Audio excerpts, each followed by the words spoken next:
Bueno, pues buenas tardes. Soy la delegada de Cultura, la teniente de alcalde delegada de Cultura, y en primer lugar quería comenzar dándoles la bienvenida y agradeciendo la presencia a la conferencia de hoy en el entorno, en el marco de la 38ª edición del curso de verano de la Universidad de Cádiz en nuestra ciudad, en la ciudad de San Roque.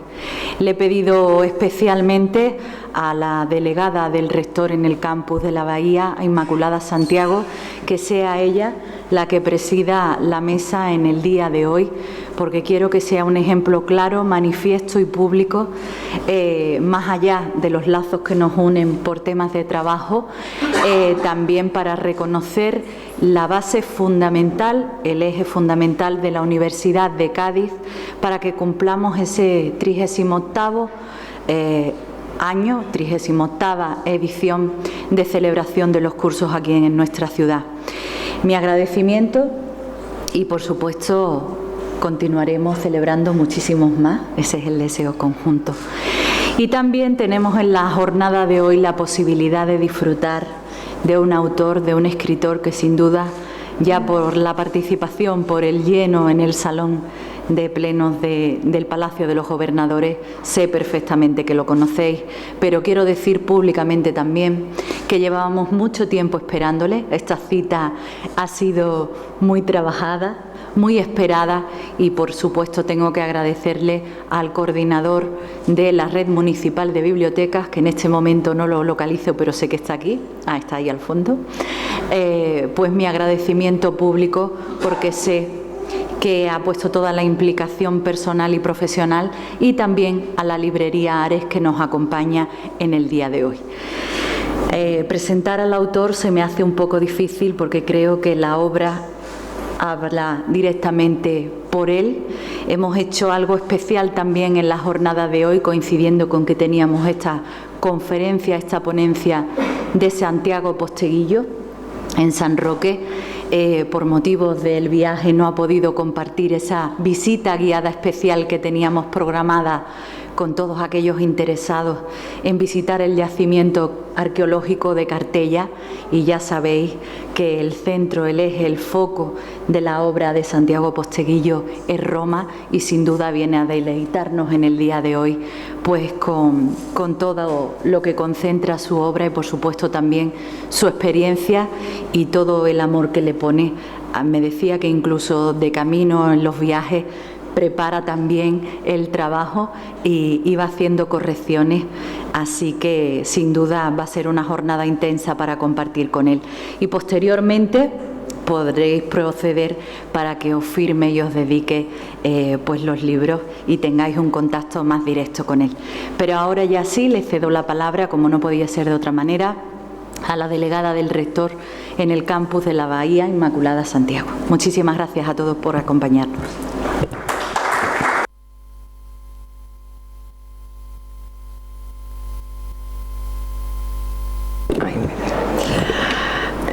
Querida Loli, muchísimas gracias por esa sesión, no hacía falta, pero bueno, yo estoy encantada de estar aquí. Buenas tardes a todos, buenas tardes, como ya te he dicho, delegada de Cultura, querida Loli. Buenas tardes, señor conferenciante, amigos y amigas. Voy a empezar felicitando al señor conferenciante, porque hoy es su santo y le agradecemos especialmente que en un día como hoy esté aquí con nosotros, así que muchísimas gracias. Y bueno, decir que estos cursos de verano de la Universidad de Cádiz en San Roque constituyen una consolidada y relevante extensión en el ámbito de los programas estacionales de la Universidad de Cádiz. Son varios, pero este es uno, y que nosotros evidentemente en este campus le tenemos especialmente cariño. Decir que los proyectos de largo aliento, los que año a año se renuevan y se transforman, suelen ser proyectos en los que el esfuerzo de instituciones, personas y sociedad civil diluyen los lícitos protagonismos individuales. Los cursos de verano de San Roque son un ejemplo de una aspiración colectiva al servicio de la comarca del Campo del Gibraltar y del conjunto de esta provincia de Cádiz. De este modo, la universidad reafirma su compromiso con los estudios universitarios en esta comarca, donde ocupan, como ya he dicho, un espacio relevante estos cursos de verano. Una realidad que sería inviable sin la implicación y la colaboración activa del Ayuntamiento de San Roque. Ambas instituciones hemos forjado una sólida alianza, encontrando en el camino el apoyo de empresas y entidades públicas y privadas del entorno. Me refiero a todos los patrocinadores que con sus recursos respaldan la realización de estos cursos en un claro acto de responsabilidad social. Muchas gracias a todos ellos por confiar en la necesaria interacción entre universidad, ciencia y empresa. Se trata de la mejor herramienta para la transformación y el crecimiento de una sociedad desde la puesta en valor y utilidad del conocimiento. El esfuerzo de todos nos ha permitido diseñar un programa de seminarios diverso, de calidad, y cuyos contenidos están estrechamente relacionados con el ámbito social, cultural y económico de esta comarca. Este engranaje ha permitido este año que contemos con una programación. En concreto son 13 actividades formativas entre seminarios y talleres, 120 ponentes y en torno a unos 300 alumnos son los que se están dando cita en estos cursos de verano que acaban precisamente esta semana. Y todo ello está integrado por un equipo humano de personas, en concreto del Servicio de Extensión Universitaria de la Universidad de Cádiz, así como del Área de Cultura del Ayuntamiento de San Roque, que son los que hacen posible cada edición de estos cursos. Muchas gracias. Aquí está Palma, no sé si está Lola y alguno más. Gracias por ese trabajo que está ahí entre bambalinas, pero son realmente los que hacen que al final estos cursos se desarrollen como tienen que ser. Y estos seminarios se completan con las brillantes conferencias que ponen broche final a unas magníficas jornadas. Después de la estupenda conferencia inaugural que tuvimos de Javier Solana el pasado martes 17 de julio y la valiosa aportación que José Chamizo nos brindó sobre la inmigración, hoy cerramos este ciclo de conferencias con uno de los escritores que ha llevado el género de la novela histórica a ocupar las primeras listas de los libros más vendidos en nuestro país. Ya que, como bien apuntan algunos de sus fieles lectores, Santiago mezcla con erudición y pasión la historia y la ficción, logrando transportar a un lector convencido y entusiasta a lejanos escenarios gracias a unas sorprendentes tramas bien trazadas y unos personajes bien definidos, donde reina la grandeza, la intriga, el honor y el amor, y todo ello encadenado de tal manera que la lectura es dinámica y entretenida. Hoy Santiago Postreguillo, no con su pluma, pero sí con su palabra, seguro nos hará vibrar. Por ello estoy convencida que este broche final es una propuesta que sabréis apreciar todos los alumnos de nuestros cursos que están aquí y en general todos públicos. Así que nada más, buenas tardes y muchas gracias. De nuevo doy las gracias a Santiago por estar hoy con nosotros.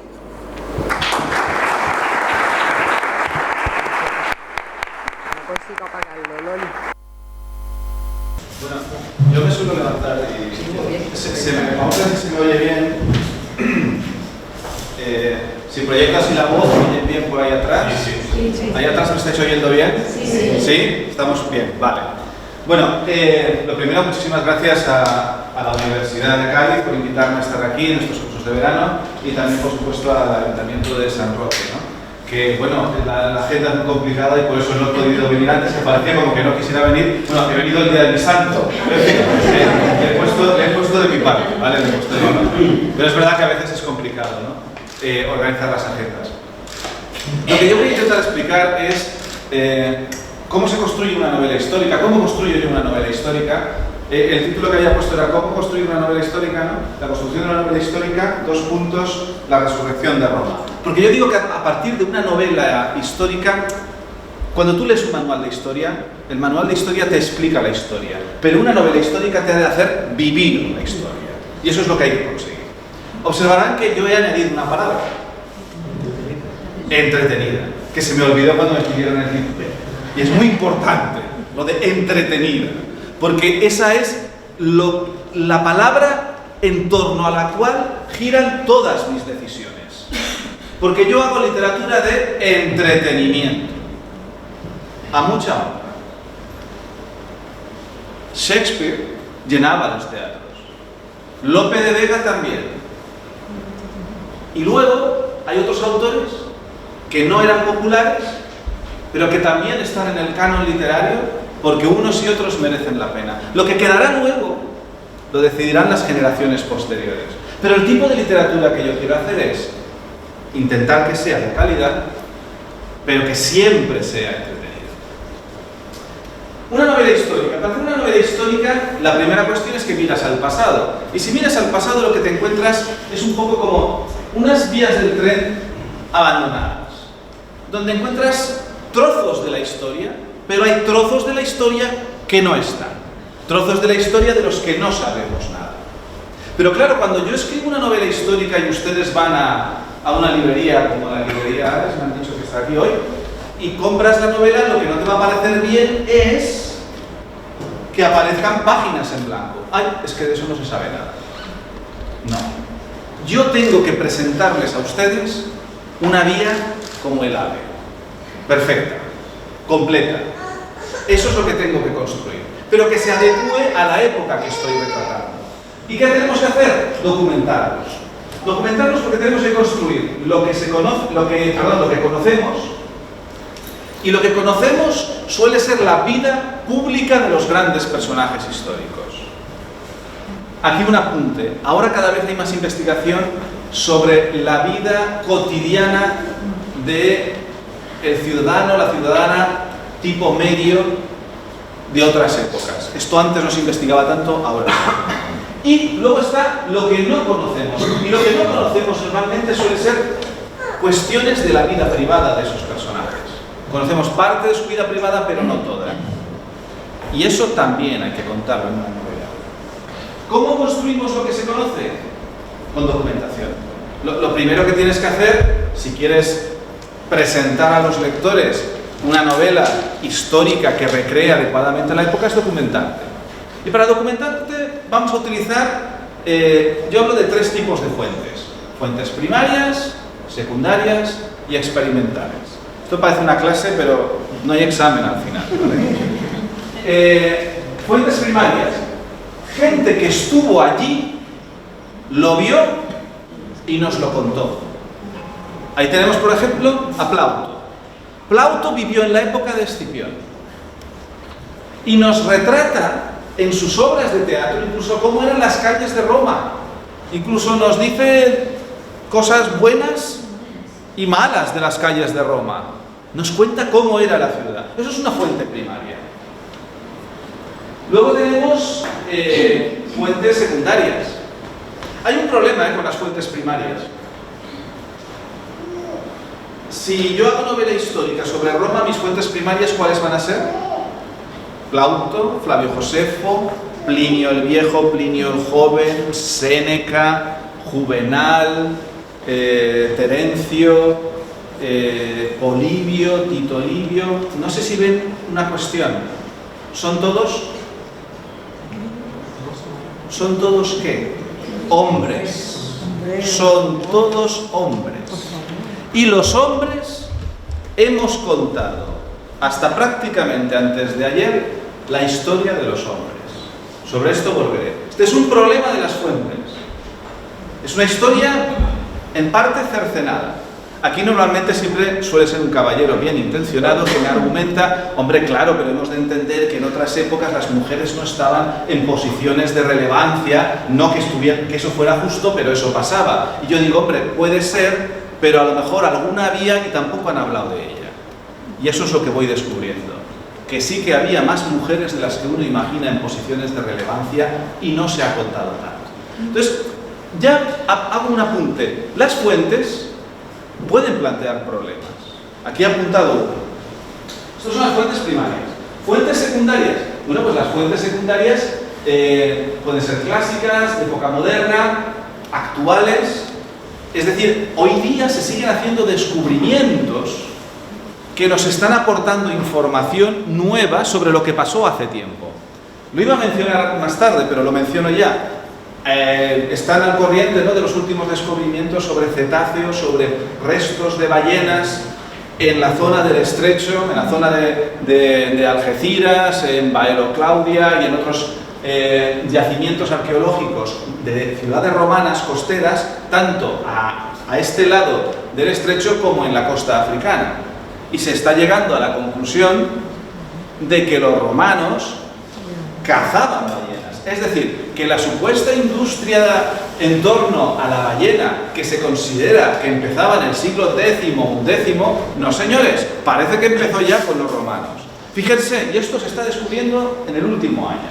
Entonces siempre siguen saliendo nuevas informaciones, por eso seguir leyendo las fuentes modernas nos van alumbrando. Bueno, y por ejemplo podemos entender que Plinio el Viejo ya decía que había ballenas y orcas en el Mediterráneo.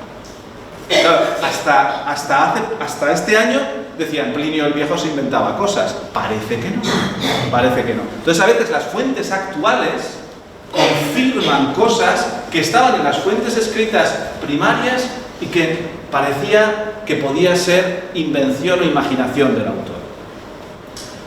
Y por supuesto tenemos otra fuente hoy día, Internet. ¿Es Internet fiable para documentarse? Internet es muy útil. ¿Es la Wikipedia útil? ¿Es la Wikipedia fiable? Son cosas diferentes. La Wikipedia indiscutiblemente es útil. Si no sabes nada de un tema y tienes curiosidad, entras en la entrada correspondiente de la Wikipedia y te puede orientar. Pero cuidado, puede contener errores. Errores a veces de cierto nivel. Yo recuerdo una vez que me hicieron una entrevista en una comunidad, una televisión autonómica, no vamos a decir cuál. Cuando te hacen una entrevista, te hacen una entradilla, ¿no? Una pequeña presentación. Y dicen, y aquí estamos con Santiago Posteguillo, ganador del Premio Planeta, ganador del Premio Cervantes, no sé cuánto, Yo me quedo callado, hacemos la entrevista entera y cuando acabamos le digo, oye, bien, pero ¿podríamos grabar otra vez la entradilla? Porque lo editáis, lo cortas y tal. Dice, ¿qué pasa? ¿Que he dicho algo inadecuado? Hombre, inadecuado a mí no me molesta, pero no tengo ni el Cervantes ni el Planeta. Sobre todo el Planeta me habría enterado por la cuenta bancaria. Y además, no vayas diciendo esto porque sea Montoro, sea Montera o quien sea, me lo va a pedir. Entonces no vayas diciendo que he ingresado lo que no he ingresado. Dice, pues yo esto lo he visto en algún lado. Digo, si yo no digo que no lo hayas visto. Lo había visto en mi página, en mi entrada de Wikipedia. El que había hecho la entrada sobre mí en Wikipedia, pues había emocionado. Es un lector que me quiere mucho y me había encumbrado por todos lados. El caso es que en algo que conozco bien, mi persona, observo errores graves. Entonces hay que tener cuidado con Wikipedia. Hay formas de detectar si una entrada en Wikipedia o en una página web es más fiable o no. Si tú coges un artículo de Wikipedia que tiene 500 referencias bibliográficas, eso va a ser que el catedrático especialista en Lope de Vega ha dicho, se van a enterar estos de la Wikipedia lo que es una entrada bien hecha. Y coge y el catedrático de Salamanca ha hecho la entrada de Wikipedia de Lope de Vega. Y eso va a misa. Pero claro, si empiezas una entrada donde pone revisar, falta referencia, puede estar bien o no, no lo sabemos. Entonces hay que utilizar Internet con prevención. Pero es útil, es muy útil. A mí me gusta viajar, y volveré a esto, a muchos de los emplazamientos donde tiene lugar la acción de mis novelas. Pero a veces no puedes viajar a todos los lugares. Cuando en la última novela, La Legión Perdida, Trajano hace el asedio de Hatra, yo quería ver las murallas de Hatra. Pero ¿qué es Hatra? Hatra se corresponde con Homs. Que hasta hace poquito era una de las ciudades controladas por el Estado Islámico. Concretamente muy controlada por el Estado Islámico cuando estaba haciendo la novela. No parece el sitio más adecuado para ir. Pero a través de Internet puedes ver fotografías de cómo era esa ciudad antes de que pasara el Estado Islámico por ahí. Entonces, es útil, es muy útil, pero siempre con esta prevención. Bueno, ahora viendo información, pero hay problemas en la documentación. A saber, 4 problemas tengo yo identificados, aparte del de la mujer. 4. Contradicciones sobredocumentación, vacíos y a veces inverosimilitud. Vamos con cada uno de ellos. Contradicciones. ¿A qué me refiero con contradicciones? Pues que aquí tenemos a Polibio y a Tito Livio. Yo estoy haciendo, por ejemplo, la serie de novelas sobre Escipión. Escipión que lucha contra Aníbal. Y tanto Polibio como Tito Livio me cuentan esa guerra. Y cuando llegan a describir a Aníbal, bueno, Tito Livio dice que Aníbal poco menos es un salvaje, cruel, sanguinario, que poco menos come a los niños por la noche para cenar. Y vas a Polibio, y Polibio te dice que Aníbal era un gran líder con enorme carisma, capaz de aunar en torno a un fin común, destruir Roma, a una multitud muy variada de pueblos. No parecen la misma persona. Esto pasaba y pasa. Si hoy ustedes compran el ABC o El Mundo y El País, por ejemplo, y leen cualquier noticia, va a ser diferente. Y los convocantes de cualquier manifestación dicen que ha ido 1 millón de personas, pero la policía local dice que han ido 2. Esto es constante. Y antes también. ¿Qué has de hacer? Hombre, hay 2 soluciones. El punto medio, que ya lo inventaron los griegos, y la otra es también valorar cada fuente en función de lo que me está contando. Claro, si yo sé que Tito Livio es un propagandista romano, para quien cualquier enemigo de Roma es un ser miserable, pues hombre, su opinión sobre Aníbal ya sé cuál va a ser. Claro, si sé que Polibio es griego, hombre, un griego en un conflicto entre romanos y cartagineses igual es más neutral. Entonces puedo valorar que para aspectos de carácter y personalidad del enemigo, la opinión de Polibio sea mucho más fiable. Este es un problema. El tema de la... Esto me pasa siempre, lo voy dejando por todos lados.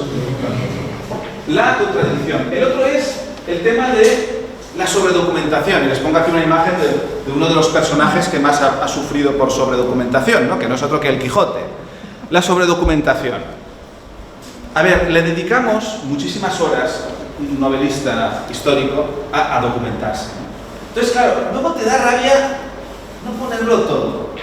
Te da pena, hombre, esa tesis doctoral que me tragué entera, jope, ¿solo para un párrafo? Pues sí, solo para un párrafo. No podemos transformar lo que el lector espera que sea una novela entretenida en un aluvión de datos históricos que no vienen a cuento con relación a la trama. Lo relevante para la trama entra, lo irrelevante para la trama no entra, por mucho que te haya costado obtenerlo. Y esto duele, pero como escritor, como documentalista en este proceso, pero es muy importante no sobredocumentar. Los vacíos históricos. Hay cosas que no se saben del pasado. Una cosa que he aprendido, a ver cómo digo yo esto, sobre los historiadores. Hay historiadores en la sala, ¿verdad? Alguna habrá, ¿verdad? ¿Alguna habrá? Voy a ver cómo lo digo bien esto. Porque la gente cree que yo soy historiador, pero no es verdad. Yo soy filólogo. Soy doctor en filología. Lo que pasa es que me tomo muy seriamente la parte de documentación y la parte de investigación documental en una disciplina de humanidades, sea una filología, una literatura o una historia, esencialmente es muy parecida, ¿no? Entonces, intento desenvolverme bien en ella, con mucho respeto, pero he descubierto una cosa de los historiadores. Los historiadores les cuesta mucho decirte que algo no lo saben. No lo suelen decir. Por ejemplo, cuando en una novela de Trajano, Los asesinos del emperador, el tema de la guardia pretoriana es muy importante, si se revela, si no se revela, está en los Castra Praetoria, los 5.000 pretorianos estaban en un campamento fortificado en Roma, construido en época de Tiberio por Sejano. Pero claro, yo quería saber si la puerta principal está orientada hacia el norte o hacia el sur, porque en función de eso la decúmana está hacia un lado o hacia otro, y tenía que saber ese dato. Y me pasé una semana entera de mi vida intentando averiguar si los gas preparatorios estaban orientados hacia un lado o hacia el otro, hacia el norte o hacia el sur. Hasta que al final, en un libro de Oxford University Press, un historiador me dice: no se sabe hacia dónde estaba orientado el campamento pretoriano de Roma. Yo, gracias, una semana, había pasado por 20 historiadores diferentes, hasta que uno lo dice. Hombre, dilo, ya está. Eso es un vacío histórico, no se sabe. A lo mejor se averigua más adelante, pero de momento no se sabe. Entonces yo tengo la potestad, como autor de la novela, digo, bueno, pues voy a decidir algo que me parezca cabal y la oriento hacia el norte o hacia el sur y mantengo esa orientación en la novela para que siempre, al menos en la recreación que hago yo, se mantenga el esquema del campamento de la misma forma. Pero esos vacíos, que son un problema para el historiador, en el sentido de que tiene que seguir investigando para encontrar la respuesta, son la oportunidad del escritor. A veces esos vacíos son lo que nos puede permitir hacer giros, introducir misterio, sin alterar la historia. Así que el vacío, que aparentemente es un problema, puede no serlo. Y luego está la inverosimilitud. Observarán esa fotografía del 2001. Si yo hubiera hecho una novela y la hubiera entregado el 1 de septiembre a mi editora, donde un grupo terrorista estrellaba aviones contra las Torres Gemelas, contra el Pentágono, es decir, contra la sede central del ejército más poderoso del mundo, etcétera, etcétera. Y suponiendo que lo hubiera contado bien y que hubiera sido entretenida, mi editora, que la conozco, me habría dicho: mira, Santiago, la novela es entretenidísima, es muy distraída, pero es inverosímil. ¿Cómo va Estados Unidos permitir que alguien le estrelle un avión en el Pentágono? Santiago, eso no se lo cree nadie. Bueno, luego llega la realidad y hace lo que quiere. Entonces lo que ocurre es que la realidad muchas veces es inverosímil. Y si hemos vivido nosotros, ¿no? Con este ejemplo yo creo que nadie esperábamos esto. De hecho, el otro día hablaba con una editora que estaba en Nueva York el 11 de septiembre y me dice: estaba en una reunión. Y entra una chica en la reunión y dice, una secretaria: se ha estrellado un avión contra una torre gemela. Pero seguimos con la reunión. Un accidente, tremendo, un accidente. Pero claro, a las 3/4 de hora o media hora, no sé cuál fue el intervalo exacto, vuelve a entrar. Otro avión se ha estrellado contra la otra torre gemela. Eso ya no es un accidente, es imposible. Y sí, se paró la reunión y empezó el pánico, ¿no? Si nosotros en nuestra época hemos vivido cosas que son inverosímiles, ¿por qué no hemos de aceptar que en otras épocas también hayan pasado cosas inverosímiles y que están en las fuentes? Pero el problema es que el lector es reacio a la inverosimilitud, porque algo que hace que la literatura funcione es que sea verosímil. Si ustedes empiezan una novela y el principio de la novela les parece increíble, ya no siguen.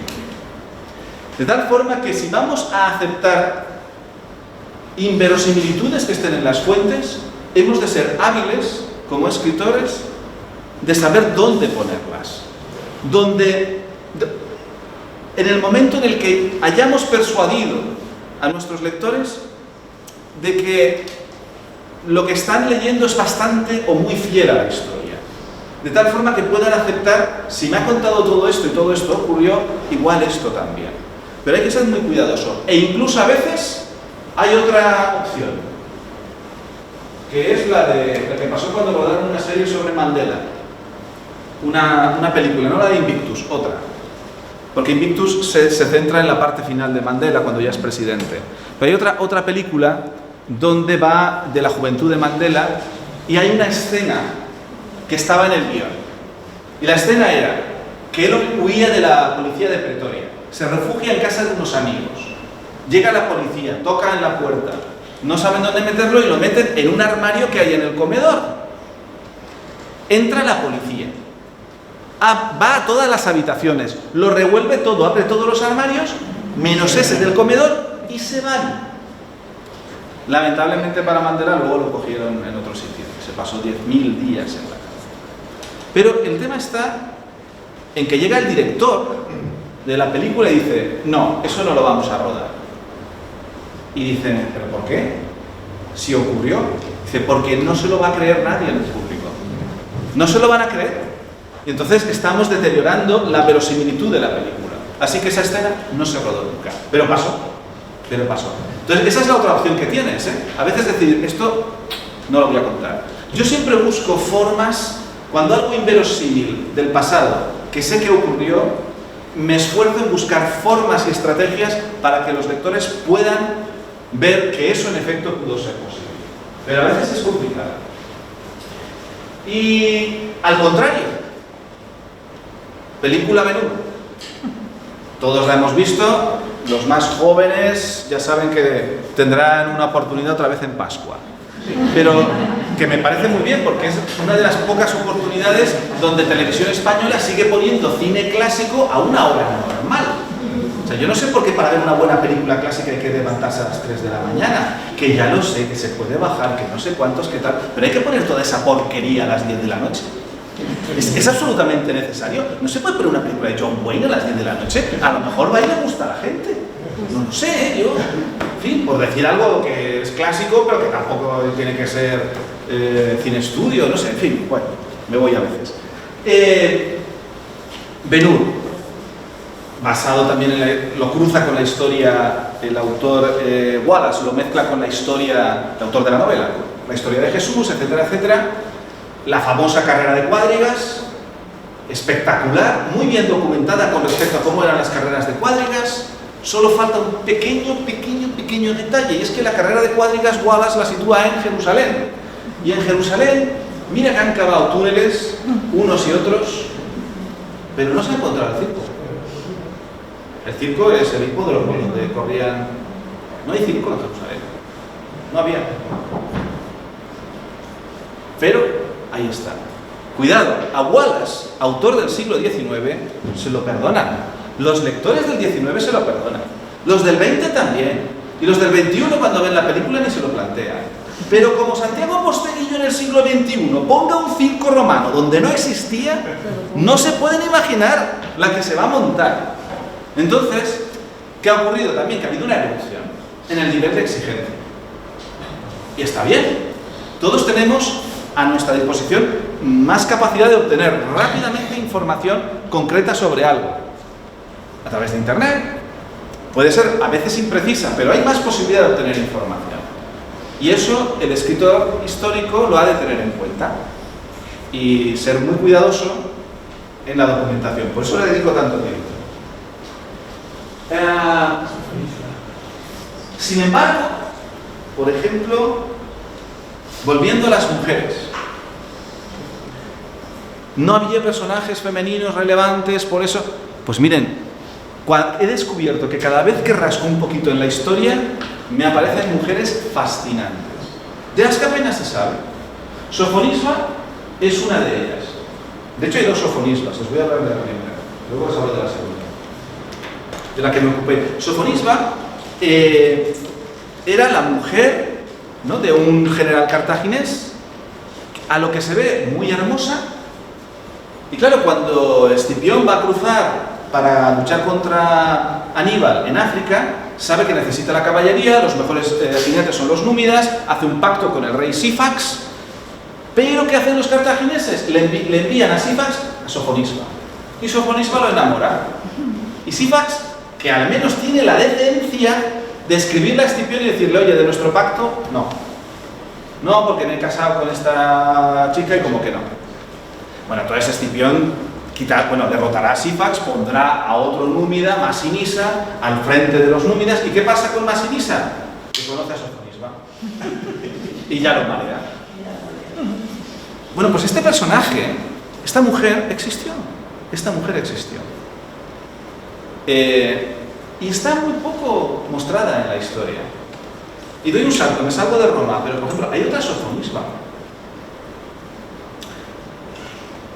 ¿Cuántas pintoras creen que hay exponiendo cuadros en el Prado? Muy pocas. Una es Sofonisba. ¿quién le enseñó a pintar? ¿Con quién practicó? Porque ella, en el Renacimiento, su padre la educó con un alto nivel de educación, tenía dote para las artes, pintaba muy bien, y el padre, que tenía muchas relaciones, pero nadie le quería dar clases de pintura a su hija. Hasta que al final, como el padre tenía muchas relaciones, ¿con quién contactó? Con un tal Miguel Ángel. Y Miguel Ángel la entrevistó y le dijo, bueno, pues píntame a un niño llorando. Y Sofonisba pintó a un niño llorando. Pero lo que pintó es a un niño en la playa, un cangrejo, y el niño llorando, agitando un poco la mano.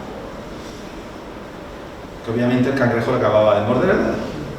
Claro, Miguel Ángel le preguntó a ella, ¿por qué has pintado esto así? Y ella respondió, porque yo creo que un cuadro ha de contar una historia. Y Miguel Ángel le dijo, yo te enseño a pintar. ¿Preparado? A los de ella. Parece ser que enseñándole, le enseñó más cosas. Pero vamos a dejar.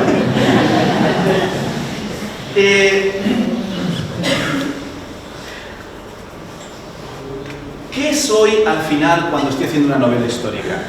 ¿Escritor o historiador? Porque claro, al final, ¿qué pesa más? ¿La documentación o la ficción? Esto encontré rápidamente un día la respuesta cuando encontramos a veces la respuesta para algo, el momento de extrema urgencia y necesidad, acorralados por las circunstancias. Y en ese momento me vino la respuesta. Yo ya sé lo que soy. ¿Cuándo me ocurrió esto? Pues miren, me ocurrió en el Museo de Arte Romano de Mérida. Y voy a hablar de las fuentes experimentales. Los museos son fuentes experimentales.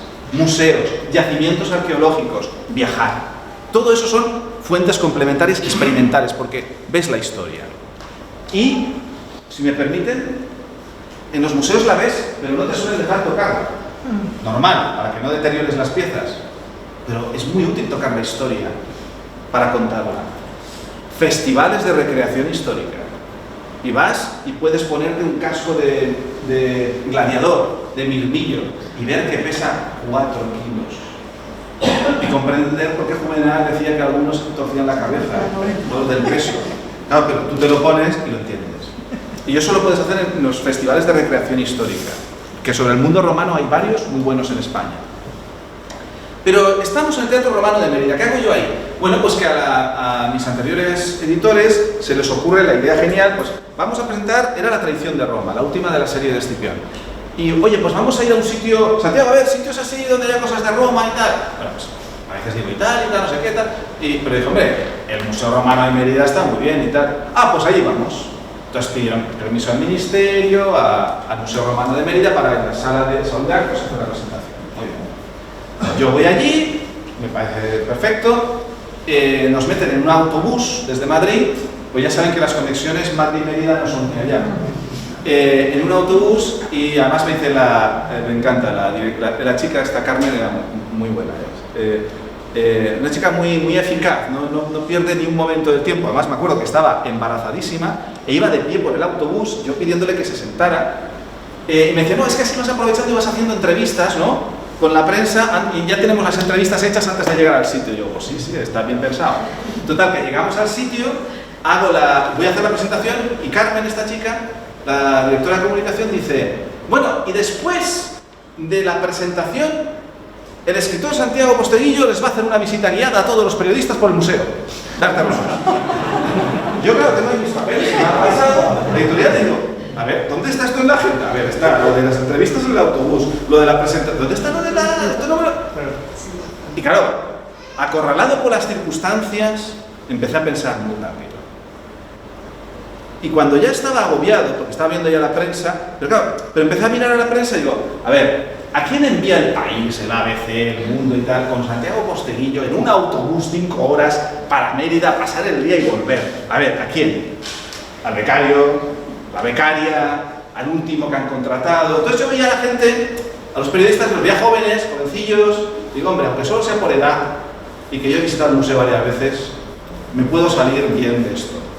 Pero entonces la subdirectora del Museo de Arte Romano de Mérida, que estaba allí como vosotras ahí presidiendo la mesa, dice, ¡uy, qué interesante! Yo también voy a ir a esa visita. Entonces, claro, ahí ya me vi mal.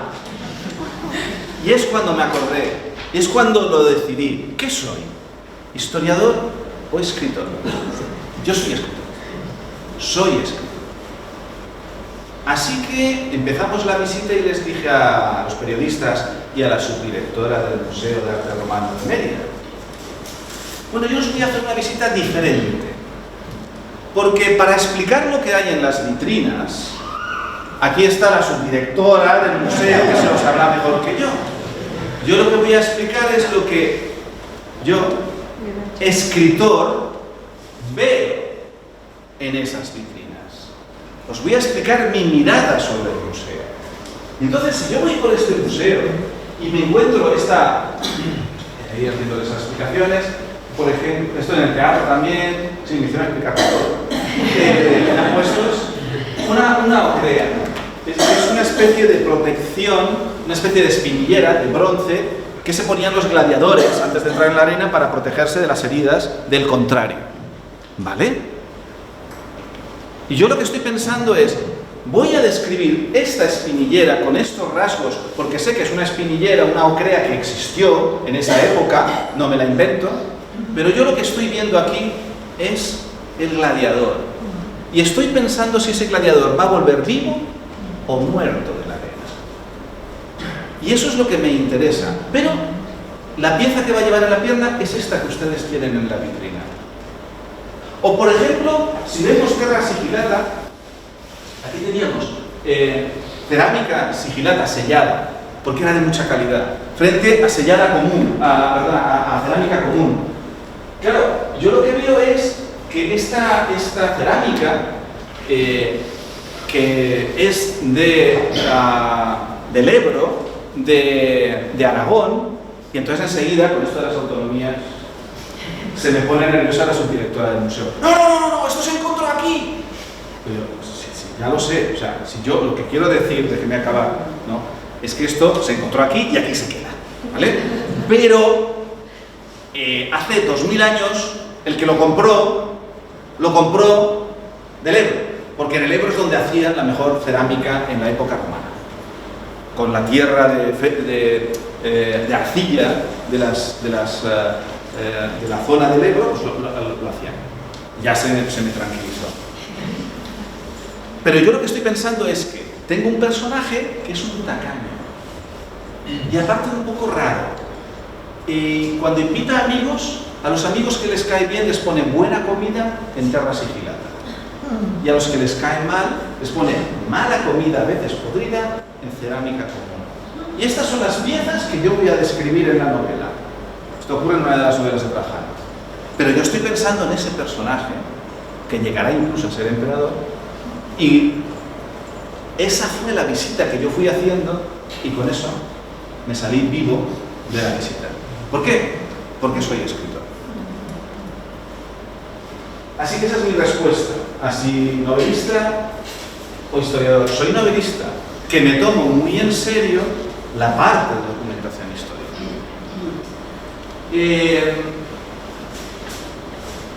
Otras fuentes experimentales. Viajar, y voy a contarles dos ejemplos. Viajar es una magnífica fuente experimental y de información. ¿Pero es absolutamente necesario viajar a todos los emplazamientos de nuestra novela? No. Miren, una novela clásica ya en el mundo de la novela histórica moderna es El Médico, de Noah Gordon. Además hizo una adaptación cinematográfica, bueno, razonablemente, en fin, por lo menos es entretenida, está bien. Bueno, pues El Médico, claro, tiene lugar en un montón de emplazamientos de la Europa medieval. Y un periodista en la presentación de la novela le preguntó al autor, bueno, ¿y usted habrá viajado, verdad, a todos esos lugares de Europa y de África y de Asia y tal? Y claro, no, Gordon le daba un poco de apuro, se hacía un poco, se encogía, y decía, no. Y el periodista preguntó, ¿y por qué no? Y el escritor respondió, porque viajar es caro. y yo no tenía el dinero para hacer todos esos viajes. Pero añadió, pero como he ganado bastante dinero con el médico, le prometo que para las próximas novelas voy a viajar a todos esos sitios. Y a todos los sitios de las nuevas novelas que hay. Y lo ha cumplido. Pero esa es una buena muestra. Él lo que dijo es que se documentó muy bien en la biblioteca de su ciudad, que tenía una magnífica colección de, por casualidad, mapas medievales de Europa y de África. Curioso. Pero hay muchos más casos, donde el autor no ha viajado al emplazamiento y la novela es un clásico. ¿Por qué? Porque está bien documentada. El ejemplo paradigmático de todos para mí es Drácula de Bram Stoker. Bram Stoker nunca, jamás puso un pie en Rumanía, ni en Transilvania. De hecho, la novela se llamaba, antes de entregarla, unas semanas antes de entregarla, él sabía que tenía una buena novela, pero nunca estuvo convencido del título. El título original de la novela era The Undead, traducción, el no muerto, o la no muerta, porque en inglés no marcan género. No le convenció. Y el protagonista se llamaba Count Vampire, Conde Vampiro. Ya, ¿verdad? No. Entonces él encontró en la biblioteca de Whitby, donde él residía en verano, un libro sobre los estados y las regiones de Moldavia, Valaquia y Transilvania. Y en la página 22 de ese libro mencionaban la palabra Dracul. Y había una nota a pie de página, esto es una cosa que hacemos los escritores, que nos leemos las notas a pie de página, explicaba que Dracul en lengua rumana quiere decir o hombre muy inteligente y astuto o el diablo, que tiene sentido, porque si algo siempre es el diablo, es astuto. Y claro, esto le quedó a él, digo, esto de Drácula, y volvió a su manuscrito, tachó The Undead, el no muerto, y puso Drácula. Y luego fue página a página, donde ponía Conde Vampiro, Conde Drácula. Y nunca viajó a Roma, jamás. Pero la novela es un clásico. Y es una historia que en sí misma es un clásico. La gente la habrá leído o no leído, pero todos hemos visto películas, adaptaciones, etcétera, etcétera. Esto lo digo como ejemplo de que realmente viajar al sitio no siempre es necesario. Puedes hacer una gran novela sin ir a ese sitio. Ahora bien, ayudar para escribir sí que ayuda. Y si tienes la posibilidad y los medios, es muy interesante hacerlo. Entonces yo procuro hacerlo. Les voy a poner dos ejemplos, el de Orastia y el de Gazipasa.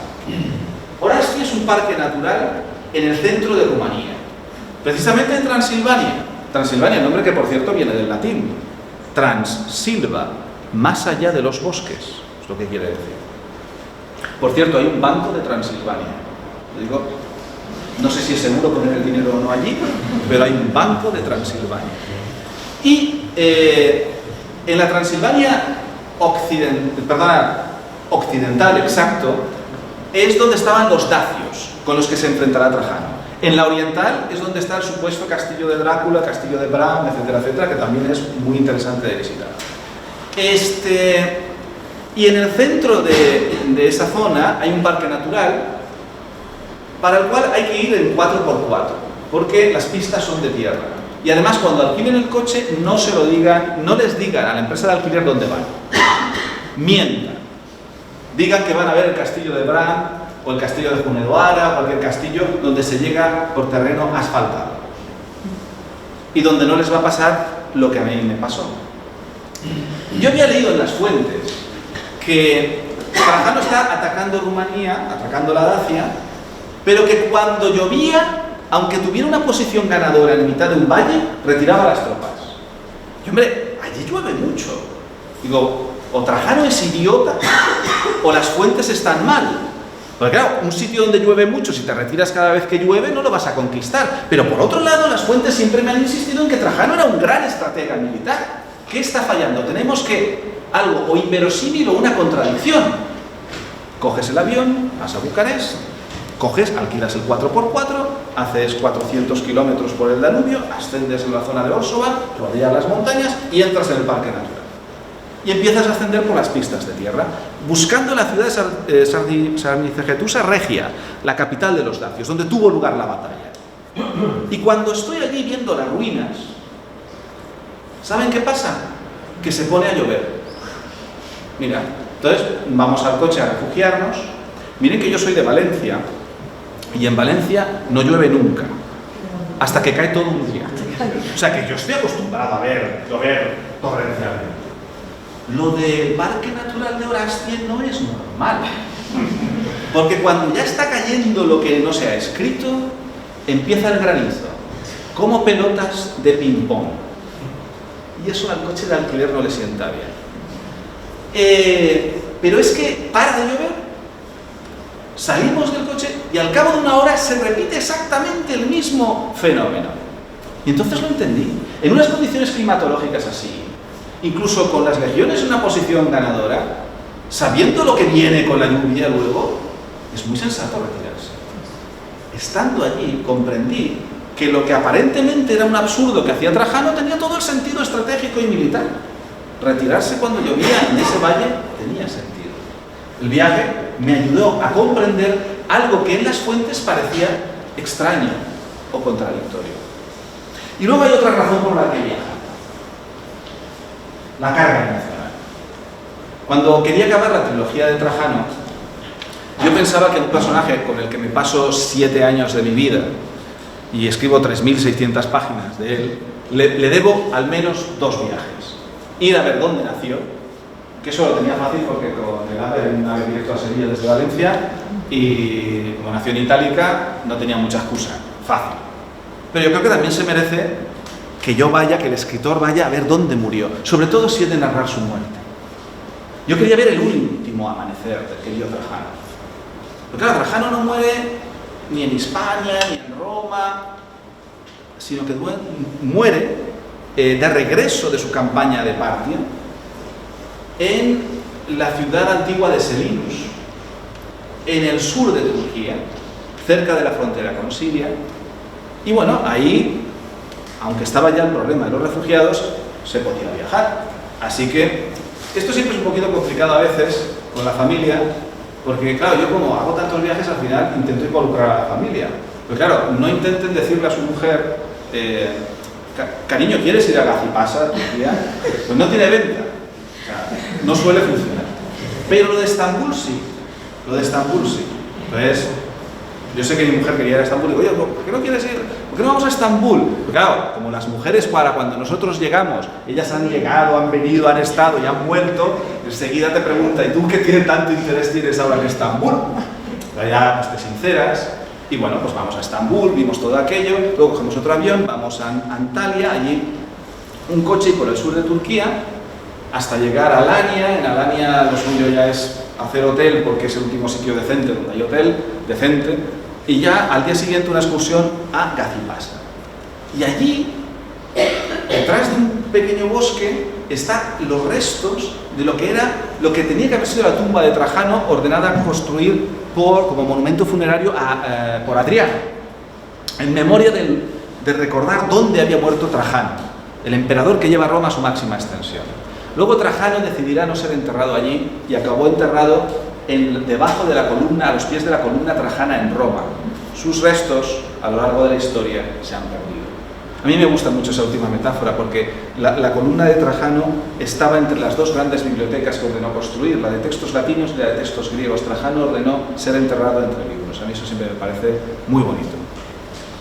Pero allí está el monumento funerario y allí es el último amanecer y hay una ladera por la que podía subir y donde subió Trajano pudo ver el último atardecer de su vida. Y claro, como yo quiero reproducir todo lo que pueda de aquel momento, quiero el sol a la misma altura. Y como Trajano muere un 9 de agosto, yo me presento allí el 29 de julio, porque he de tener en cuenta el decalaje de días entre el calendario juliano vigente en época de Trajano y nuestro calendario actual.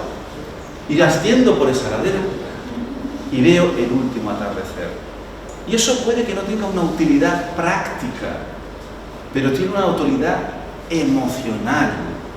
Y la novela, la literatura, es emoción. Y si a mí me consigue emocionar ese momento, hay más posibilidades de que yo transmita esa emoción a las páginas y que de las páginas llegue a ustedes. Así que por eso también los viajes pueden ser interesantes. Y para construir lo que no se conoce, base documental, verosimilitud, que no se note luego, cuando yo añado cosas, no se pueden notar las costuras. Lo que no puede ser es que ustedes lean página 82. Esto Santiago se ha documentado muy bien. Página 83. Esto se lo está inventando, pero vamos ya. Eso no se puede notar. Ustedes no pueden saber, no deben de poder saber qué he añadido y qué no. Para eso hay una nota histórica, al final. Y si me he tomado alguna licencia, se lo explico al final.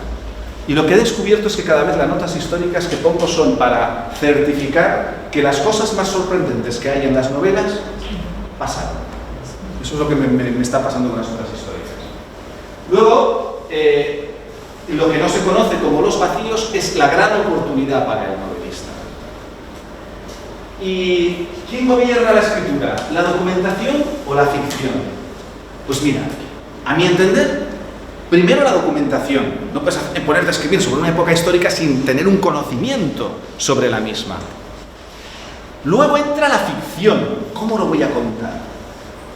Y al final, ¿qué ocurre? Que cuando incluso haces todo el armazón de la ficción y te pones a escribir, pues a lo mejor llega un momento que, aunque hayas documentado todo muy bien y me haya estado pasando 8 meses estudiando Trajano y toda su vida, de pronto el personaje de Trajano llega, pongamos, a Antioquía, año pues 114.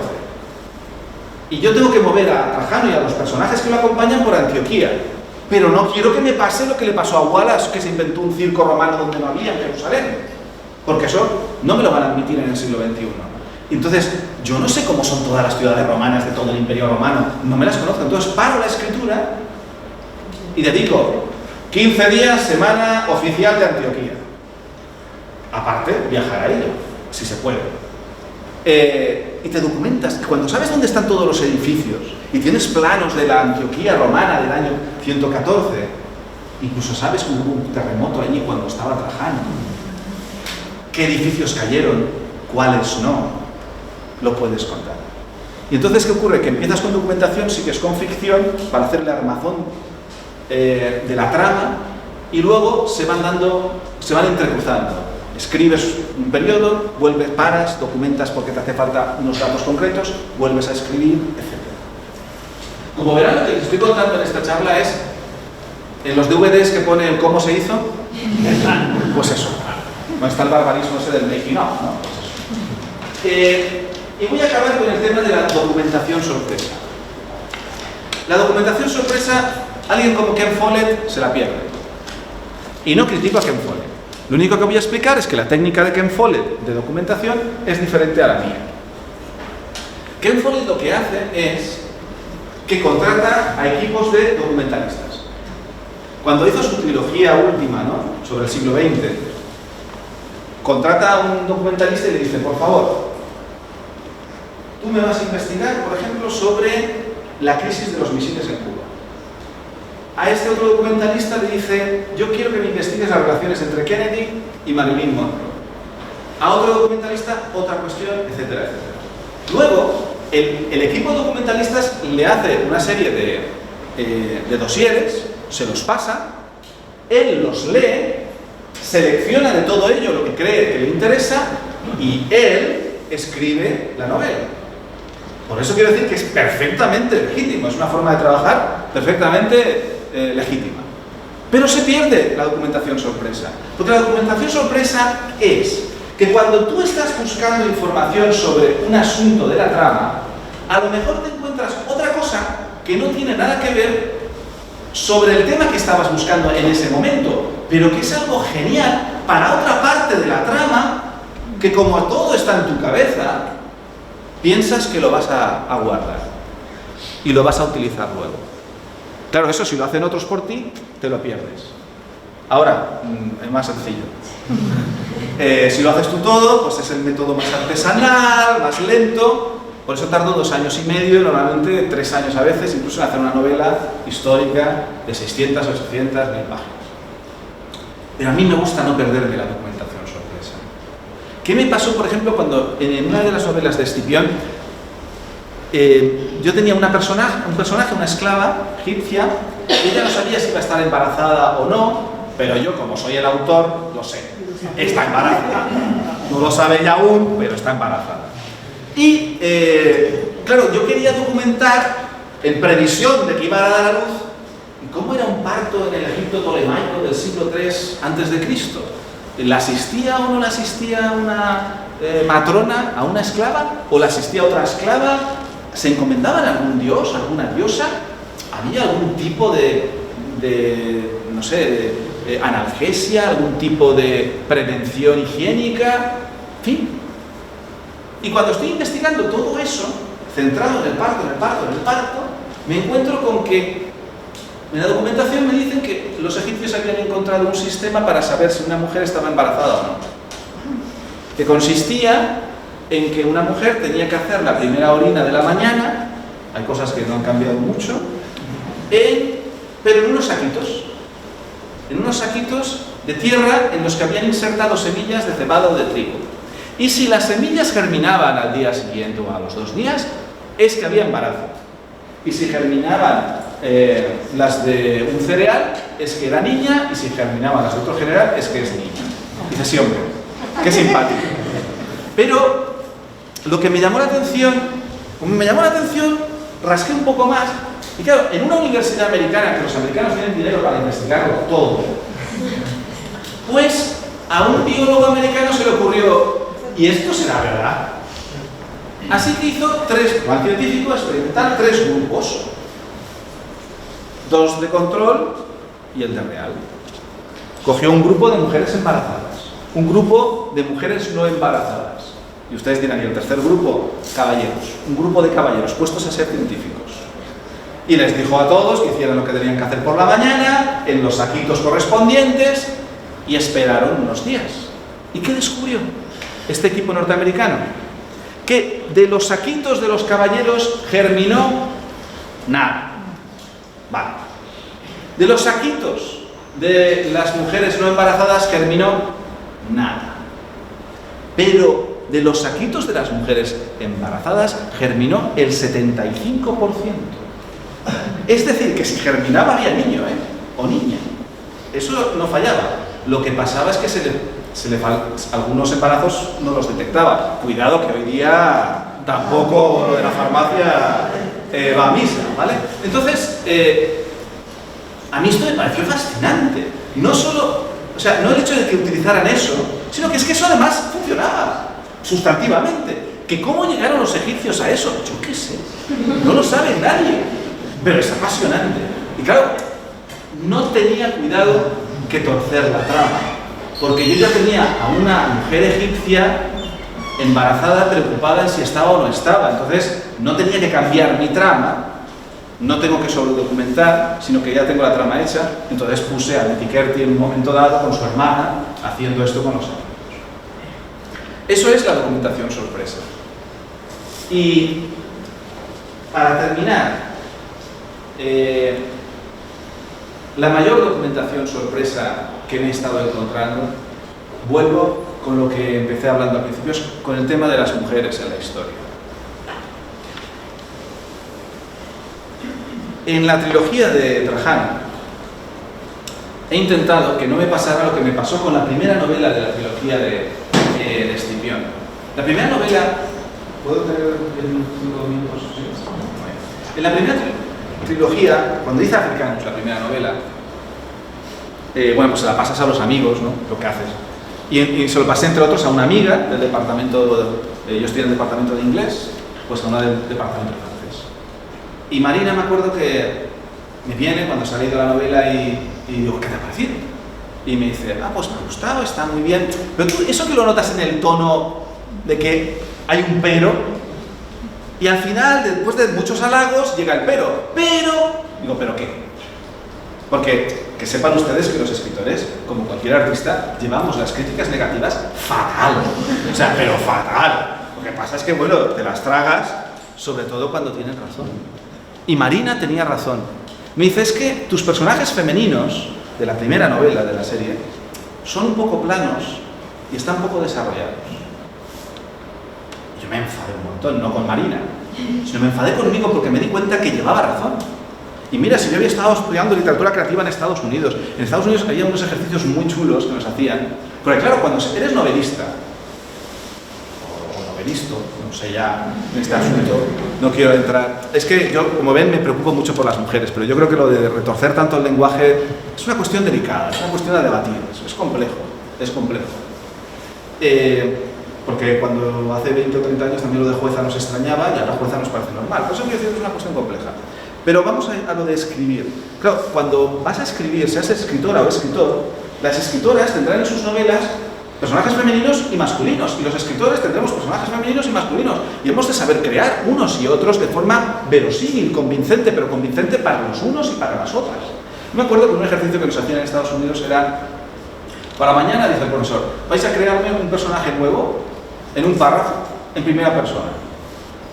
Los pensamientos, un poco de monólogo interior. Vale. Todos pensando, pues vale, no ejercicio tampoco es que sea esto tan difícil. Pero de pronto dice, no he acabado con las instrucciones del ejercicio. Los que sois, éramos jóvenes, 20 años, los que sois chicos, tenéis que crear a una mujer. Y la verosimilitud de esa mujer creada por un chico la va a evaluar ¿quién? Las mujeres de clase. Y las mujeres tenéis que crear hombres. Y si el hombre es creíble o no, lo van a decidir los chicos de clase, los hombres de clase. Ya no nos parecía tan fácil. Y unos superamos el ejercicio y otros no. Porque no es tan fácil meterte en la piel del otro género. Entonces, volviendo a Marina, me dio rabia aquello. Me dio rabia y pensé, ¿qué me ha pasado con todo esto que me habían enseñado tan bien, ¿no? Equilibrio entre personajes femeninos, masculinos. ¿Qué me ha pasado? Que las fuentes me han pasado. Flavio Josefo, Tito Livio, Polibio, Plauto, Terencio, todo lo que me... Eso es lo que me ha pasado. Que me he dejado llevar por las fuentes primarias. Y he dejado de lado todo lo que las fuentes primarias sustantivamente no cuentan, que tiene que ver con las mujeres. Hay un test que es bastante controvertido, que se llama el test de Bechdel, lo creó una autora de cómic norteamericana en los años 80, con el nombre completo es de Bechdel Wallace, porque lo creó con una amiga suya y que es psicóloga. En la tira cómica era sobre dos chicas lesbianas, que esto en los años 80 en Estados Unidos era bastante lanzado, principios de los 80. Recuerden que muchas actrices norteamericanas que en los años 80 reconocieron que eran lesbianas tuvieron muchos problemas para seguir filmando cine, etc. Bueno, y en esta tira, que es una tira cómica, hay siempre humor, van las dos chicas, las dos amigas por la calle y una le dice a la otra, oye, ¿por qué no vamos al cine? Y la otra le dice, no, yo no voy a ver una película a no ser que la película supere 3 pruebas. 1, que tenga personajes femeninos con nombre en la película. 2, que esos personajes femeninos con nombre en algún momento hablen solas entre ellas. Y 3, que hablen de algo que no sea hombres. Si lo piensan bien, el 85% de la cinematografía norteamericana moderna no pasa el test. Y de la europea también pasa mucho eso. No pasan el test. Es controvertido, yo lo sé que es controvertido, tal, que incluso puedes hacer textos visuales o escritos que superen el test y pueden ser también machistas. Bueno, puede ser. Pero, hombre, es motivador. Yo me lo tomé como un estímulo. Entonces digo, pues yo tengo que conseguir que todas mis novelas a partir de ahora pasen el test de Bechdel. Y desde Las Legiones Malditas lo pasan. Unas con más holgura que otras, lo reconozco. Cuando llegué a mi última novela de Trajano, la Legión Perdida, que hablo de Roma, de Partia, de India, de China, ¿no? Digo, bueno, pues a ver, tengo ahí personajes de los 4 imperios, en 2 épocas diferentes. Y cuando ya tengo montada toda la trama, tengo, pues, no sé, 60, 70 personajes. ¿Y cuántas mujeres tengo? 3. Me llevaba por las fuentes y tengo 3. Plotina, la mujer de Trajano, la emperatriz, una guerrera sármata y su hija. Como no ponga a la guerrera sármata a hablar con la emperatriz de Roma, no sé de qué, no pasamos el test. A ver, tomémoslo un poquito a broma, pero tomémoslo como estímulo. Claramente aquí me faltan personajes femeninos. Es que no están, es que no había. Vamos a rascar. Y rascando en las fuentes mismas clásicas, los citan en las esquinas de los capítulos. Dion Casio me dice, por ejemplo, que cuando Trajano ataca Partia, una de las hijas del emperador de Partia, de Osroes, una de sus hijas, una princesa parta, cae prisionera de Trajano. ¡Caramba! Y además yo sé que una prisionera parta, una princesa parta, los partos las educaban bilingües, en parto y en griego. Y Trajano sabe griego. Luego estos personajes pueden hablar. Y la tenía prisionera. La hija del emperador. Yo creo, enemigo. Yo creo que aquí tenemos personaje femenino potente, ¿no? Vale. ¿Cuál era el primer punto del test de Bechdel? Personajes femeninos con nombre. ¿Por qué no se me ha quedado el nombre? No se me queda. Mira que me cuesta, ¿eh? He encontrado de la princesa, pero no se me queda el nombre. Y es que me vuelvo a leer a Dion Casio por tercera vez. ¿Y cómo llama Dion Casio a la princesa parta? Pues la princesa parta no, ni siquiera. La hija de Osroes. Ya está. Claro, me puedo pasar yo 1000 páginas. La hija de Osroes pensó, la hija de Osroes dijo, la hija de Osroes entornó los ojos, la hija de Osroes. ¿Cuánto va a tardar? Probablemente en este caso una lectora en escribirme a la página web y decir, nombre de Dios, ponle un nombre. ¿Y cómo se llama una princesa parta de la dinastía arsácida? Podemos hacer como la serie de televisión hispana, que se inventaban los nombres. Salían los iberios y uno se llamaba Darío, que es un nombre persa, otra Nerea, un nombre griego. Pero vamos a ver, tanto cuesta poner, tú lo pones en internet, tú pones en internet nombres iberios y te sale un listado. Y luego llamas a un catedrático de historia antigua y que te confirme que esos nombres son realmente iberos, por ejemplo, ¿no? Pero ¿sabes lo que pasa? Que si tú pones nombres de princesas partas de la dinastía arsácida en Google, no sale. Si lo ponemos en inglés, que siempre salen más cosas, names of princesses Arsacid Dynasty, tampoco sale. Ya se nos ha fastidiado. Opciones, nos lo podemos inventar, pero siempre me resisto. O le dedicamos tiempo. Así que dedico 15 días a intentar averiguar cómo se podía llamar una princesa parta de esa época y encuentro a otra mujer. Porque lógicamente las que están rescatando a mujeres de la historia suelen ser mujeres. La doctora Maria Brosius, que tiene su tesis doctoral leída en Oxford, profesora de la Universidad de Toronto, que tiene una tesis doctoral sobre las mujeres en la Partia preislámica. Y que gracias, Maria Brosius, digo gracias, entenderán, la divide en 3 partes según las 3 dinastías partas, Aqueménida, Arsácida y Sasánida. Digo que gracias porque solo nos tenemos que leer un tercio de la tesis. Recuerdo que solo estoy buscando un nombre. Me leo ese tercio de la tesis y allí me da la doctora Brosius hasta 7 nombres habituales de princesas partas de la dinastía arsácida. Cogemos uno de ellos y existe una posibilidad entre 7 que incluso estemos acertando. Y si no acertamos, al menos el personaje va a llevar un nombre habitual en su dinastía, que es lo mínimo que le debemos al personaje. Eso solo para ponerle el nombre. Ese es el problema de intentar, no el problema, la circunstancia adicional, de esfuerzo adicional que requiere si quieres recuperar a mujeres de la historia, que hay que esforzarse más. Pero la verdad es que es muy apasionante. Así que pusimos a la princesa parta, pero además en los otros imperios me puse a buscar y resulta que en el imperio Kushan del norte de la India estaba la monja Buddhamitra, y esta monja budista era ¿qué? Pues nada más nada menos que consejera imperial, una persona muy respetada por el emperador Kanishka. Caramba, yo pensaba que había mujeres relevantes en aquella época, y te pones a investigar y van saliendo.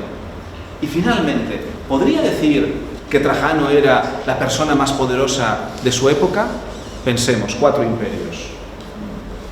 Roma es más poderosa económica, demográficamente y militarmente equivalía al doble o el triple tanto del imperio parto. Lo que pasa es que le cuesta conquistar porque no puede coger las 30 legiones porque tiene fronteras, solo puede coger un tercio de las legiones. para no dejar las fronteras sin protección.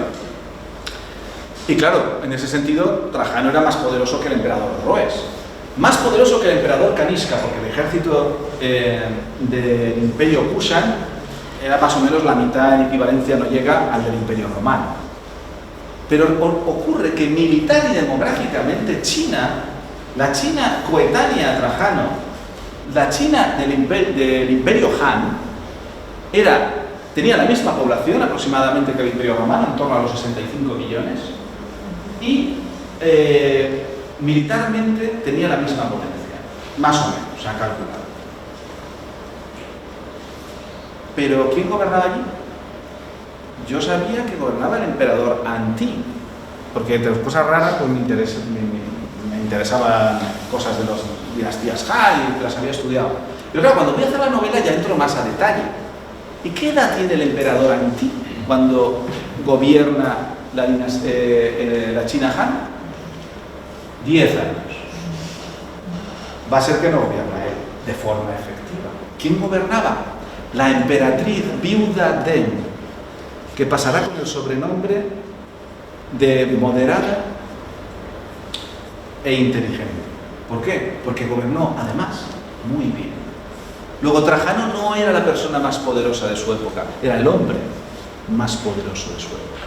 Había una mujer exactamente con el mismo poder de Trajano, la emperatriz Deng. Fíjense, y parecía que no había mujeres. Si te pones a investigar, van saliendo. Y quiero seguir en esta línea.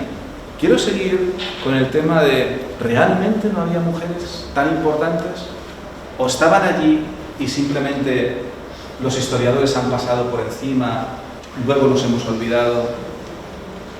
Es interesante esto, pero quiero hacerlo, cuidado, sin hacer presentismo. Lo que nunca haré es poner a una mujer en esa época que sea feminista. Lo siento, no tiene sentido porque ese concepto no existía.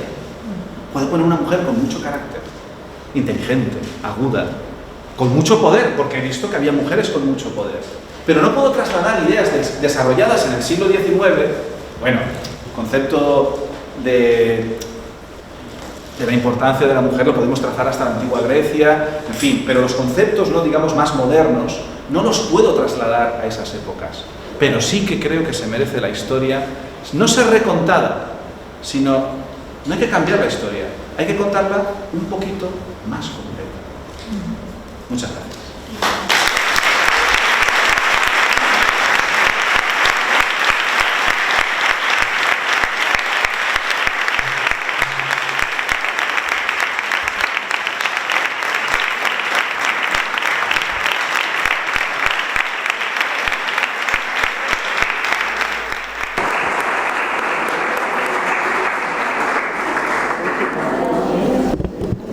Brillante, ¿verdad? Ha merecido la pena la espera, así que vamos a seguir disfrutándole. En este caso, si abrimos un turno de palabra para que podáis hablar directamente con él. Si vais pidiendo un poco la palabra, que yo me guíe, ¿sí?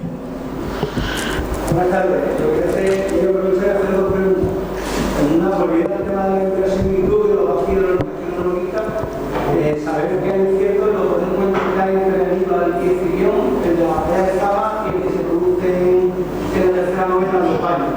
Y la segunda pregunta, si existe un proyecto cinematográfico sobre las novelas, sobre la trilogía de Escipión. Vale. De los encuentros entre Escipión y Aníbal, el de la batalla de Zama está totalmente documentado. Se encontraron. No está claro lo que se dijeron. Se sabe que intentaron negociar una paz, pero que tanto Escipión como Aníbal estaban totalmente atados de pies y manos por sus senados. Sus respectivos senados no querían la paz, entonces no podían negociar realmente, ¿no? Y se sabe que ahí se vieron y hablaron. Y el encuentro que tiene lugar en Éfeso, en Oriente, años después, está en la leyenda. Es legendario. No se sabe si ocurrió o no ocurrió. Pero todos sabemos que las leyendas a veces, con frecuencia, tienen un origen en un hecho histórico. Que ocurriera exactamente de la forma que está narrado no lo sabemos, pero sí que está documentado lo siguiente, que en ese momento, en ese año, en esas mismas fechas, ambos coincidieron en Éfeso. Mi pregunta es, ¿qué es más verosímil? ¿Qué es más probable? ¿Que alguien como Escipión y como Aníbal se buscaran para hablar o que no? Yo creo que era gente que se respetaba mucho militarmente, y yo creo que sí que harían por verse. Así que quiero pensar que sí ocurrió. Pero te digo que está ese segundo encuentro más en la leyenda. Y aunque el diálogo es muy interesante, ¿no? El diálogo que tiene lugar. Y que está contado en las fuentes clásicas. Lo que pasa es que a veces las fuentes, lo que te digo, ¿no? A veces son más o menos fiables. Y luego está el tema, sí, lo del cine. ¿Me has dicho cine o me has dicho televisión? Sí. Cine. Yo no tengo interés en que se haga película. Creo que bueno, no tengo interés, a ver, es como todo en la vida, me he puesto muy chulo, me he venido muy arriba, en fin, todo se puede hablar, todo se puede hablar. Digamos que pienso que concentrar 3.000 páginas en una película, incluso en 3, es complicado y que vamos a perder mucho en el camino. Entonces sí que desde hace tiempo he trabajado en diferentes proyectos encaminados a intentar hacer una serie de televisión. Lo que ocurre es que algunos proyectos los he tenido que parar, pues porque no estaba de acuerdo con el desarrollo de los guiones, ¿no? Y ahora estoy enfrascado en otro proyecto donde estoy mucho más en sintonía con el guionista y con el que debería ser el director de la serie, ¿no? Y trabajamos en la cuestión. Estamos intentando también... El problema de esto es que necesitamos una financiación que excede la capacidad audiovisual de la industria española. Entonces, aquí hay que internacionalizar el proyecto, probablemente rodar en inglés e involucrar a productoras de fuera de España, ¿no? Incluso a lo mejor del otro lado del Atlántico. ¿Que esto es una locura? Sí. También me dijeron que no querían publicar mis novelas. En fin, entonces soy Tauro y en los Tauro ya saben que va la o testarudez o nos gusta a los Tauro decir más determinación, ¿no? Entonces yo intentaré que se haga una serie a nivel internacional. Eso es lo que intento. Esto, claro, lleva tiempo, pero prefiero tardar y que se haga algo que no desmerezca en la espectacularidad y en el rigor y en la fidelidad a las novelas, ¿no? Aunque hagamos algún cambio, siempre hay que hacer algún cambio a transformar los textos al medio visual, pero que los lectores reconozcan las novelas en esa serie. Entonces, trabajo en ello, pero no sé si lo conseguiremos. Lo mío más que una pregunta es una sugerencia. Como antes ha mencionado los estudios estos que se han publicado recientemente sobre los cetáceos aquí en el estrecho,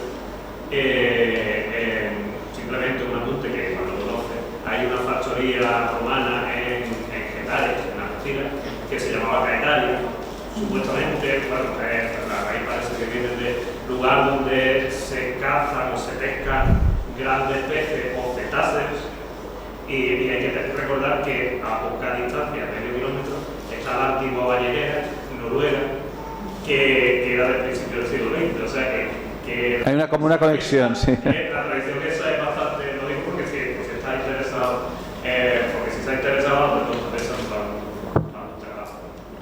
No, hombre, toda esa historia podría ser una historia magnífica para una novela, desde luego. El problema suele ser para el escritor profesional que, al menos en mi caso, historias no me faltan. Lo que me falta es tiempo. Y, por ejemplo, cuando yo me meto en novelas o series de novelas, cuidado que puedo pasar 6 o 7 años, me lo tengo que pensar muy bien. Con quién voy a decidir pasar parte de mi vida, ¿no? Entonces, tienen que ser historias que me enamoren por muchos aspectos. Entonces, no digo que no pueda ser, ¿eh? Vete a saber. No, yo la veo una sugerencia. La sugerencia es interesante. Sí. Bueno, en primer lugar, quería felicitarle y agradecerle porque usted hace lo que yo creo que es lo más importante para la cultura, que es comunicarla y crear discursos. O sea que muchas gracias. Y quería aprovechar para hacer una pregunta con respecto a la Segunda Guerra Mundial. A mí me parece que eso fue una de las más importantes guerras que hubo en la humanidad, porque marcaron el devenir, el triunfo de la mentalidad romana, de hecho romanos son que hoy rige el mundo, y hay indicios de que una importante flota romana partió de la ciudad romana de Carteia, donde estamos, e interceptó a una flota que había salido de Cádiz, que como usted dice fue la última ciudad cartaginesa que hubo en España. Me parece que el gobernador era el hermano pequeño de Aníbal. Y esa batalla que tuvo lugar en el Estrecho, aproximadamente pues, un año o dos antes de la batalla de Zama, pudo ser importante en el devenir de la historia de la humanidad. No sé si usted, siento que yo no puedo aportarle datos biográficos rigurosos, porque yo no me dedico a la historiografía ni nada de eso, pero quiero saber si sabe algo de eso y si puede decir. Sí, a ver, hubo varios enfrentamientos navales en diferentes puntos de las costas de lo que entonces era Hispania, de mayor o menor relevancia con respecto al desarrollo de la Segunda Guerra Púnica. Lo que pasa es que, fíjense, pese a que le haga novelas de 700, 800 o 1000 páginas, no se pueden imaginar la de cosas que dejo fuera. Y en este caso, todo este aspecto lo dejé fuera en la medida en que la Segunda Guerra Púnica fue esencialmente terrestre y no naval. La Primera Guerra Púnica sí que fue esencialmente naval. No se podía contar sin las batallas navales, ¿no? Entonces, este aspecto lo dejé, pero sí que parece que hubo allí una batalla de cierta relevancia. No me atrevería yo a decir que fuera determinante. Yo creo que en la Segunda Guerra Púnica las cuestiones navales no fueron determinantes, fueron las batallas terrestres, ¿no? Pero sí que hubo un enfrentamiento ahí, sí.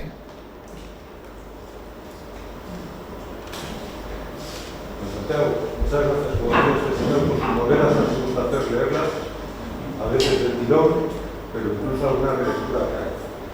Tuve el gusto de asistir a su conferencia en la Universidad de Chegaño, en la línea, hace un par de años, y he observado, como usted decía al principio, que el título ha añadido la palabra entretenida, lo cual lo considero un acierto, porque ahí está claro.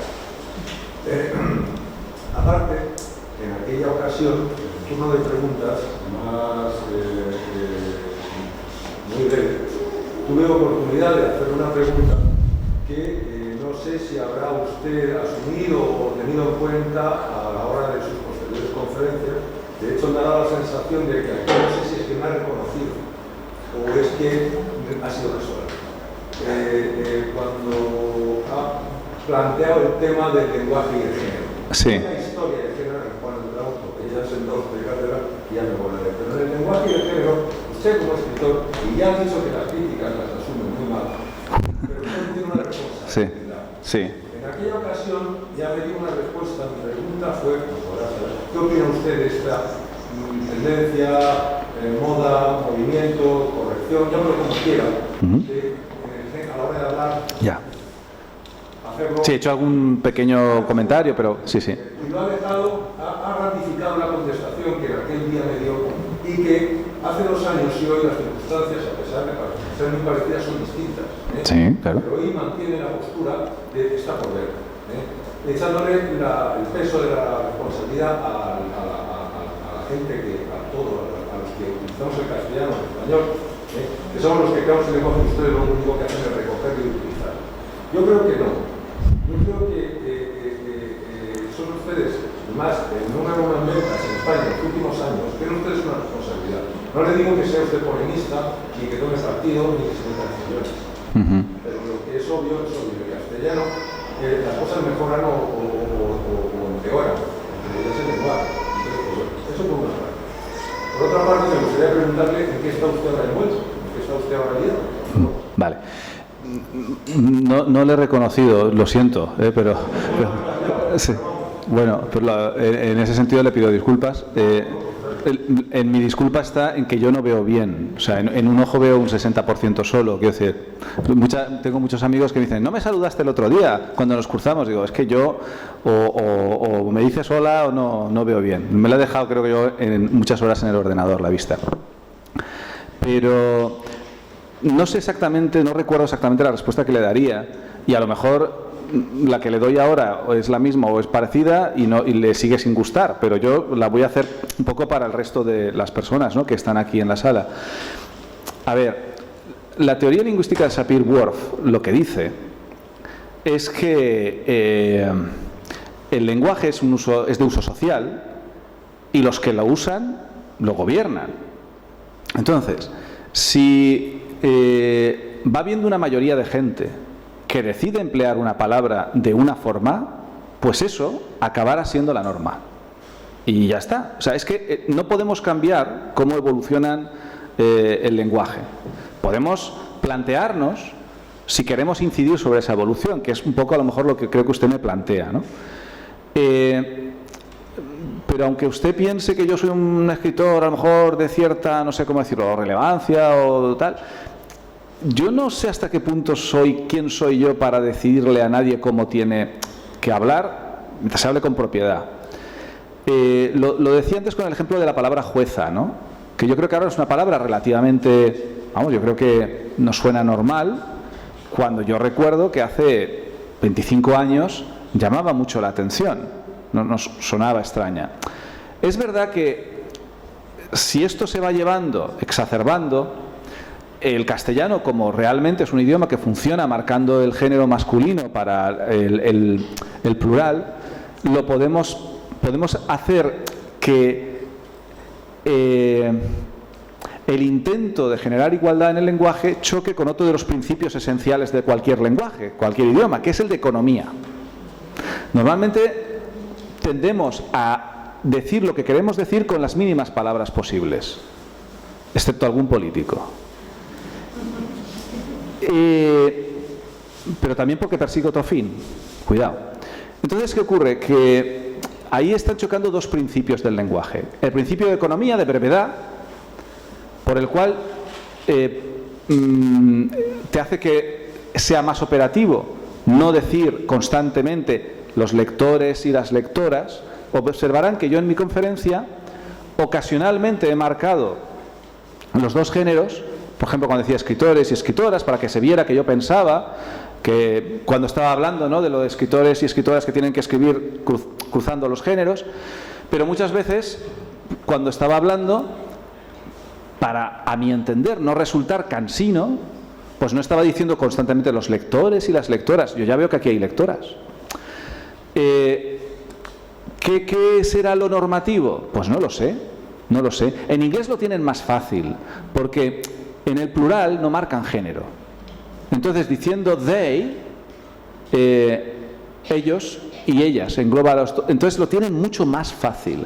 Pero los idiomas derivados del latín, como que tienen mucha más morfología, que marcamos mucho más el género, lo tenemos más complejo para esto. Y por eso tenemos esta tensión idiomática, tensión en el sentido de transformación, que no está claro hacia dónde o exactamente cómo va a evolucionar. Y cuidado que hay idiomas que lo tienen aún más complicados, ¿eh? El ruso, por ejemplo, marca el género hasta en los verbos en pasado. O sea, si una mujer dice yo leía, en ruso es yachitala, pero si es un señor es yachital. O sea, que lo que pasa es que la sociedad rusa es tremendamente machista y estas cuestiones ni se las han planteado. Putin ni les digo. No sé la derivada que llevará y no sé hasta qué punto soy yo quien para decirle a la sociedad cómo tiene que hablar. En eso usted y yo diferimos. Usted piensa que a lo mejor sí que seguiré reflexionando sobre ello. Y sobre qué estoy trabajando ahora es sobre otra novela histórica ambientada en la antigua Roma y hasta ahí puedo leer. No me dejan decir más. ¿Ha citado a Plinio el Viejo? Sí, lo he citado. Pero yo no soy ningún erudito, pero recuerdo la cita más famosa de Plinio el Viejo, que es la de ningún día sin una línea. Supongo que seguirá usted.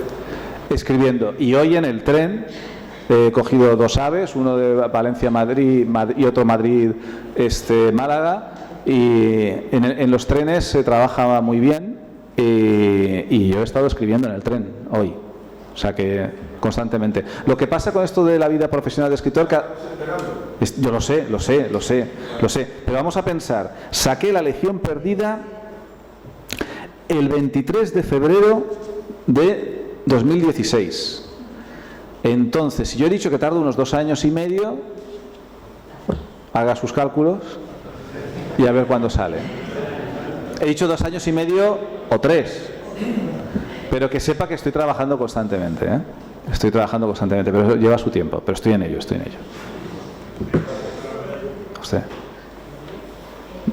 No sé si hay alguna intervención, sí, Alfonso. Una breve pregunta pequeña.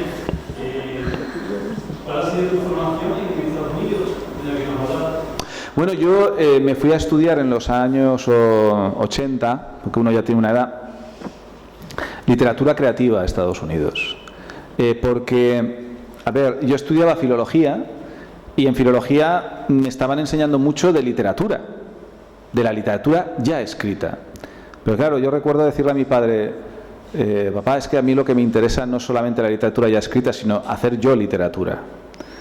Y claro, cuando me preguntó, ¿y eso dónde se estudia? Le dije, pues mira, en los años 80 en España, no. Se estudiaba en Estados Unidos, sin embargo, hay tradición de enseñar a cómo escribir novelas desde principios del siglo XX.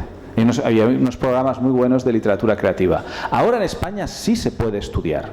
Hay ya 3 másters de literatura creativa, que yo sepa, en Sevilla, en la Complutense, en la Pompeu Fabra, y se están activando más en más universidades.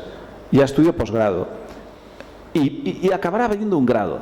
De hecho, en Buenos Aires hay un grado, ¿cómo lo llaman? El arte de la escritura. Y son 5 años de carrera. O sea que esto es algo que ahora se hace, cada vez se hará más, porque recuerden que la literatura es un arte más. Y todas las artes se aprenden. Es que fíjense, ¿cuáles son las 6 artes clásicas? La danza. Bueno, hay centros coreográficos, ¿verdad? Y escuelas de danza. La música. Conservatorios, ¿verdad? Pues se enseña. Arquitectura. Hay facultad de arquitectura, ¿verdad?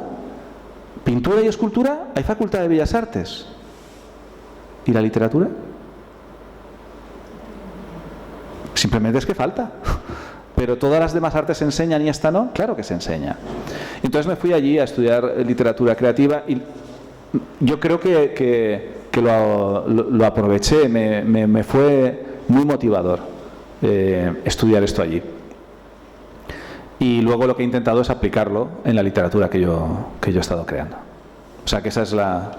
Concretamente fue en una universidad norteamericana, ya que era pregunta cotilla, digamos, ¿no? Denison University, una universidad privada en Ohio. Es la que me becó. Si me hubiera becado otra, habría ido a otra. O sea... ¿Alguna pregunta más?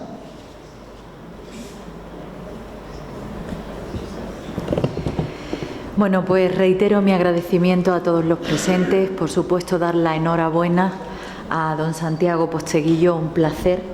Y vamos a seguir disfrutándole un ratito más. Ahora tendréis la oportunidad de aproximaros de forma más cercana a hablar con él. Pero sí os pediría, si me lo permiten, que fuese de una forma fluida, que no se hagan intervenciones largas, porque veo que hay mucha gente con ganas de mostrarle su cariño, su admiración, y espero y deseo que todos tengan la oportunidad. Muchísimas gracias y damos por clausurada la conferencia. Bueno.